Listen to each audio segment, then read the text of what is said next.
नमस्कार प्रिय दर्शक बंधुरा जीवन और दर्शन कथा यूट्यूब चैनेले आपनादेर सबाइके आबारो एकबार जानाई सुस्वागतम। बंधुरा धर्म बड़ो ना कर्म बड़ो, धर्म एवं कर्मेर मध्य के सबचेये बड़ो? बंधुरा कर्म ना करे मानुष एक मुहूर्तও बाँचते पारे ना, किन्तु मानुष यदि धर्मपरायण ना हय ताहले तार कर्म कि विपथे परिचालित हबे? एकजन मानुष खराब कर्मও करे आबार भालो कर्मও करे। शास्त्रे बला हयेछे जे जेमन कर्म करे से ठीक तेमनই कर्मफल लाभ करे। एकजन मानुष धर्मके प्राधान्य देबे नाकि कर्मके प्राधान्य देबे? बंधुरा प्रत्येक मनुष्येर प्रकृत धर्म हलो भगवानके भालोबासा, भगवानेर देवा नियम नीतिगुलोर द्वारा परिचालित हवा। धर्म तो साक्षात भगवतम प्रणीतम, अर्थात धर्म हलो साक्षात भगवानेर द्वारा प्रणीत नियम कानून।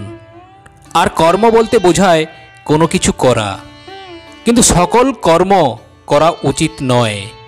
आबार कर्मेर अन्य एकटी रूप आछे, ता हलो आमादेर चिंता भावना। बंधुरा आमादेर धर्म यदि सठिक ना हय, आमादेर धर्म यदि न्याय पथे परिचालित ना हय ताहले आमरा कि चिंता करब?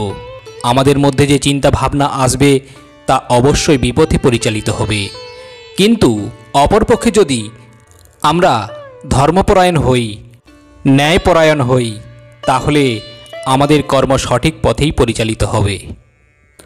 अर्थात एकमात्र धर्म अनुमोदित कर्मई करणीय। धर्म छाड़ा कर्म कुकर्म, कर्म छाड़ा धर्म सम्पूर्ण भित्तिहीन। धर्मशास्त्र एकमात्र मानुषेर जन्यई रचित, पशु पाखिदेर जन्य नय। ताई मानुषके धर्मनिष्ठार संगे कर्म करते हय। कि कर्म करते हबे, कि कर्म परित्याग करते हबे से सम्बन्धे श्रीमद् भगवद गीताय निर्देश देवा आछे। श्रीमद् भगवद गीतार 3 अध्यायेर 9 नम्बर श्लोके भगवान श्रीकृष्ण बोलेछेन, यज्ञार्थात् कर्मणोऽन्यत्र लोको अयम कर्म बंधन तदर्थम कर्म कौन्तेय मुक्त संग समाचार। अर्थात श्रीहरिर प्रीति सम्पादन करार जन्य कर्म करा उचित, अन्यथाय सेई समस्त कर्मई जीवके दुःखमय जड़जगतेर बंधने आबद्ध करे।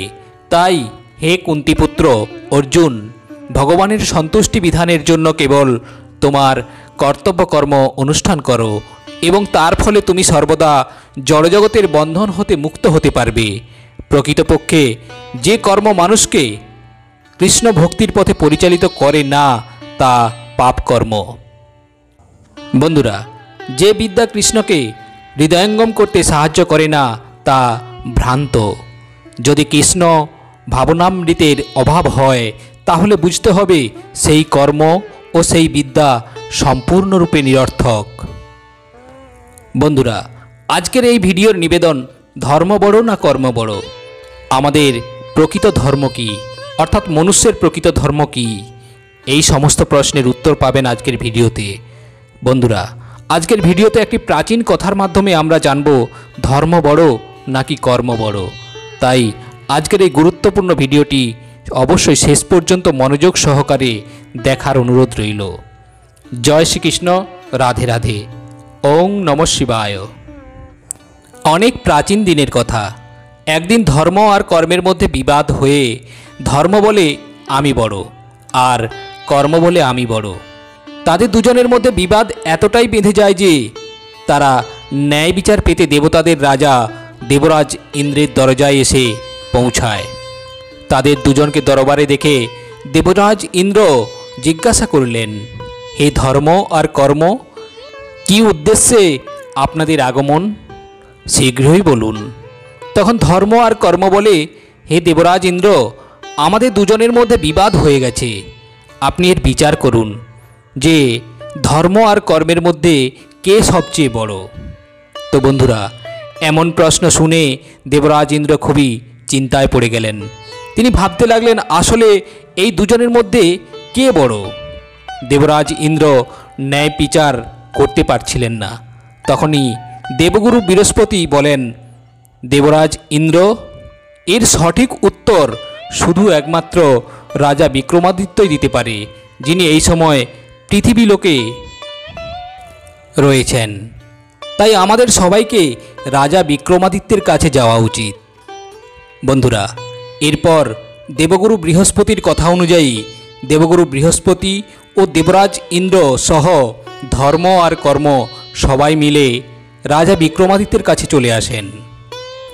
রাজা বিক্রমাদিত্য খুবই ধার্মিক, ন্যায় বিচার করা আর দানী আর প্রজাদের হিতৈষী ছিলেন।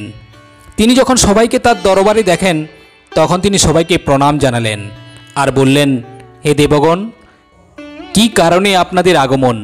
অনুগ্রহপূর্বক বলুন, আমি আপনাদের কি সেবা করতে পারি? তখন দেবরাজ ইন্দ্র বললেন, হে রাজা, আমি এক সমস্যায় আছি। আপনি দয়া করে বলুন যে ধর্ম আর কর্মের মধ্যে সবচেয়ে বড় কে? রাজা বিক্রমাদিত্য কিছুক্ষণ চিন্তা ভাবনা করে বললেন, হে দেবগণ, এই উত্তর পেতে আপনাদের সবাইকে আমার সাথে একটি বনে যেতে হবে, তবে আপনারা এই উত্তর পাবেন। তৎক্ষণাৎ সবাই বনে পৌঁছালেন। বনে পৌঁছানোর পর রাজা বিক্রমাদিত্য প্রথমে ধর্মকে জিজ্ঞাসা করেন, হে ধর্ম, তুমি বলো যে তুমি কিভাবে বড়? ধর্ম বলে, হে রাজা, আমি যদি ঘুমিয়ে পড়ি তাহলে এই সংসারে অত্যাচার বেড়ে যাবে। এরপর রাজা বিক্রমাদিত্য কর্মকে জিজ্ঞাসা করলেন, হে কর্ম, তুমি বলো যে তুমি কিভাবে বড়? তখন কর্ম বলে, হে রাজা, আমি এই জন্য বড় যে আমি যদি ঘুমিয়ে পড়ি তাহলে এই সংসার চলতেই পারবে না। তখন রাজা বিক্রমাদিত্যর মনে কিছু ভাবনা চলছিল। তখনই তিনি এক ব্যক্তিকে হেঁটে যেতে দেখলেন। তখন রাজা বললেন, হে কর্ম, তুমি ওই ব্যক্তির কাছে গিয়ে জিজ্ঞাসা করো সে কোথায় যাচ্ছে। তাকে সৎ পথে কর্ম করাও এবং তোমার চমৎকার দেখাও। বন্ধুরা, তখনই ধর্ম বলল, আমি ওই ব্যক্তির ধর্ম হই, অর্থাৎ আমি ঘুমিয়ে পড়ছি, কিন্তু আপনি কর্মকে ওই ব্যক্তির কাছে পাঠিয়ে দিন। এই বলে ধর্ম ঘুমিয়ে পড়ে। এরপর কর্ম ওই ব্যক্তির কাছে চলে আসে, এসে বলে, হে মানব, তুমি কোথায় যাচ্ছ? ব্যক্তিটি বলে, আমি আমার গুরুদেবের দর্শনে যাচ্ছি। তখন কর্ম বলে, হে মানব, আমি তোমার কর্ম হই, চলো আমি তোমার সঙ্গে যাব। শোনো মানব, আজ তুমি তোমার গুরুদেবের কাছে ভালো এক বরদান চেয়ে নেবে। তো বন্ধুরা, কর্মের কাছে এমন কথা শুনে ব্যক্তিটি খুবই খুশি হলো আর গুরুদেবের দর্শন পাবার জন্য ব্যাকুল হয়ে পড়ল। বন্ধুরা, ধর্ম ঘুমিয়ে পড়ায় ওই ব্যক্তির জ্ঞান ধীরে ধীরে কমতে থাকে। এরপর যখন ওই ব্যক্তি গুরুদেবের আশ্রমে চলে আসে তখন গুরুদেব ঘোর তপস্যায় লীন ছিলেন। ওই ব্যক্তি গুরুদেবকে জাগানোর জন্য অনেক চেষ্টা করে, কিন্তু গুরুদেবের ধর্ম ঘুমিয়ে পড়েছিল, সাথে শুধু ছিল কর্মই।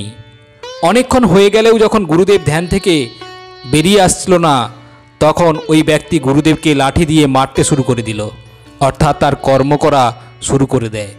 কারণ ওই ব্যক্তির ধর্ম তখন ঘুমিয়ে পড়েছিল, যার ফলে তার কর্ম অত্যাচার আর হিংসায় পরিবর্তন হয়। বন্ধুরা, যদি ধর্ম না থাকে তাহলে কর্ম তো হবে, কিন্তু খারাপ কর্ম হবে। এরপর গুরুদেবের তপস্যা ভঙ্গ হলে গুরুদেব দেখতে পান যে তার প্রিয় শিষ্যই তাকে আঘাত করছে।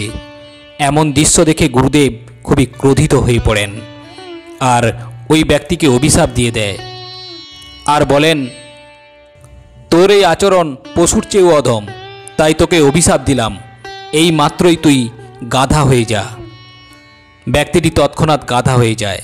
তখন ওই গাধারূপী ব্যক্তিকে নিয়ে কর্ম দ্রুত রাজা বিক্রমাদিত্যের কাছে চলে আসে এবং বলে, হে রাজা, আমি কর্ম হই, আমার ক্ষমতা এতটাই যে আমি এই ব্যক্তিকে গাধা বানিয়ে দিয়েছি। বন্ধুরা, এরপর রাজা বিক্রমাদিত্য ধর্মকে জাগালেন আর বললেন, হে ধর্ম, এখন তুমি যাও আর তোমার চমৎকার দেখাও। ধর্ম তখনই ওই গুরুদেবের কাছে চলে আসে আর যার ফলে গুরুদেবের ধর্মের জ্ঞান হলো। তখন গুরুদেব বুঝতে পারলেন যে আমার দ্বারায় অনেক বড় ভুল হয়ে গেছে। গুরুদেব খুবই দুঃখী হয়ে পড়লেন আর বলতে লাগলেন, হে প্রভু, এ আমি কি করলাম? আমি অজ্ঞানে আমার প্রিয় শিষ্যকেই অভিশাপ দিলাম। তো বন্ধুরা, এরপর ধর্ম গাধারূপী ব্যক্তি ও তার স্ত্রী কাছে চলে আসে। তখন ওই গাধারূপী ব্যক্তি ছুটে বাড়ির দিকে যায়। তার স্ত্রীর মধ্যে ধর্মের জ্ঞান হওয়ায় সে বুঝতে পারল যে তার স্বামী বাড়ি আসতে চলেছে। ধর্মের জ্ঞান হওয়ার কারণে সে আরও বুঝতে পারে যে তার স্বামীকে গুরুদেব অভিশাপ দিয়েছেন। কিছুক্ষণ পর ওই গাধারূপী ব্যক্তি বাড়িতে ফিরে আসে। এরপর গাধারূপী ব্যক্তিকে নিয়ে তার স্ত্রী গুরুদেবের কাছে চলে আসে। এসে বলে, হে গুরুদেব, আমায় ক্ষমা করে দিন। আমার স্বামীকে দেওয়া আপনার অভিশাপ আপনি ফিরিয়ে নিন।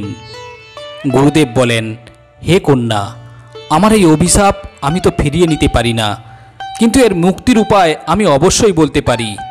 যদি সে দেবরাজ ইন্দ্র আর দেবগুরু বৃহস্পতি দর্শন করে তাহলে সে মুক্তি পেয়ে যাবে। তখনই ওই গাধারূপী ব্যক্তির স্ত্রী বলেন, হে গুরুদেব, এখন আমরা দেবরাজ ইন্দ্র এবং দেবগুরু বৃহস্পতি দেখা কোথায় পাব? তখন গুরুদেব বললেন, হে কন্যা, তুমি এখনই রাজা বিক্রমাদিত্যর কাছে যাও, সেখানেই তোমরা দুজনে তার দর্শন পাবে। ধর্মের প্রভাবে ওই স্ত্রী তার গাধারূপী স্বামীকে নিয়ে রাজা বিক্রমাদিত্যের কাছে চলে আসে। এদিকে দেবরাজ ইন্দ্র, দেবগুরু বৃহস্পতি আর রাজা বিক্রমাদিত্য এইমাত্র দরবারে এসে পৌঁছালেন। এরপর যখন গাধারূপী ব্যক্তিটি দেবরাজ ইন্দ্র আর দেবগুরু বৃহস্পতি দর্শন করল, তখনই সে অভিশাপ থেকে মুক্ত হয়ে গেল। বন্ধুরা, এরপর রাজা বিক্রমাদিত্য বলেন, হে কর্ম, তুমি বড় নও। তুমি তখনই বড় হবে যখন তোমার সাথে ধর্ম থাকবে, যখন তোমার সাথে ধর্ম হবে, নীতি হবে আর ন্যায় হবে। তা না হলে বড় হতে পারবে না। যদি তুমি অধর্ম, অন্যায় আর অত্যাচারের সাথে থাকো তাহলে তুমি ছোটই থেকে যাবে। সেই জন্য হে কর্ম, তুমি বড় তখনই হবে যখন ধর্ম তোমার সাথে থাকবে, তাই ধর্মই বড়। বন্ধুরা, রাজা বিক্রমাদিত্যের এমন উত্তরে ধর্ম আর কর্ম দুজনেই খুশি হয়ে যায়। বন্ধুরা, গল্পটি তো এখানেই শেষ হলো, কিন্তু আমরা এর থেকে কি শিক্ষা নিলাম? বন্ধুরা, আমরা এটাই শিক্ষা নিলাম যে ধর্ম আর কর্মের মধ্যে সবচেয়ে বড় ধর্ম। কেন? একমাত্র ধর্মই মানুষের মনকে সঠিক পথে পরিচালিত করতে পারে, যাতে তার কর্ম সঠিক পথে পরিচালিত হয়। অর্থাৎ বন্ধুরা, শাস্ত্র মতে আমাদের এই বিশ্ব সংসারে ভগবান আমাদেরকে একটা নির্দিষ্ট নিয়মাবলী দিয়েছেন। সেই নির্দিষ্ট নিয়মাবলী সম্পূর্ণ ন্যায়ের পথে চলে, ধর্মের পথে চলে। সমাজ বা রাষ্ট্র পরিচালনা করার জন্য যেমন একটা নির্দিষ্ট নিয়ম থাকে, ঠিক তেমনি বিশ্ব ব্রহ্মাণ্ডেরও একটা নির্দিষ্ট নিয়ম আছে। আর সেই নিয়ম নির্দেশিকা স্বয়ং ঈশ্বর প্রদত্ত, যা ধর্মের মাধ্যমে আমাদের মনকে পরিচালিত করে।